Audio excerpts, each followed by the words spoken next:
ভারতে অবস্থিত এমন তিনটি মন্দির যেখানে কেবলমাত্র হিন্দু ছাড়া অন্য কাউকে প্রবেশ করতে দেওয়া হয় না। 3 নম্বরে রয়েছে লিঙ্গরাজ মন্দির।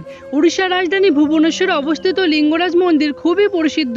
এই মন্দিরটি এতটাই প্রসিদ্ধ যে দূর থেকে বহু মানুষের দর্শন করতে আসেন। কিন্তু 2012 সালে একজন বিদেশি পর্যটক এসে মন্দিরের পুজোতে কিছু বাধা সৃষ্টি করেন, যার জন্য মন্দিরে ট্রাস্ট বোর্ডের দ্বারা ঘোষণা করা হয় এখানে হিন্দু ছাড়া অন্য কাউকে প্রবেশ করতে দেওয়া হবে না। 2 নম্বর জগন্নাথ মন্দির, যেটি উড়িষ্যার পুরী জেলাতে অবস্থিত। এই মন্দিরে ভগবান বিষ্ণু অষ্টম অবতার শ্রীকৃষ্ণের হৃদয় সমর্পিত রয়েছে।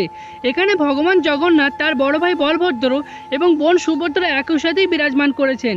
এই মন্দিরে কেবলমাত্র হিন্দু ছাড়া অন্য কাউকে প্রবেশ করতে দেওয়ার নিয়ম একবারেই নেই। এই জন্য 1984 সালে প্রাক্তন প্রধানমন্ত্রী ইন্দিরা গান্ধী ভিতরে গিয়ে জগন্নাথ দেবের দর্শন করার অনুমতি পাননি।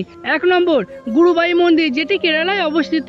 এটি ভগবান কৃষ্ণের মন্দির বলে মনে করা হয়, আর এই মন্দিরে কেবলমাত্র হিন্দুদেরকেই প্রবেশ করতে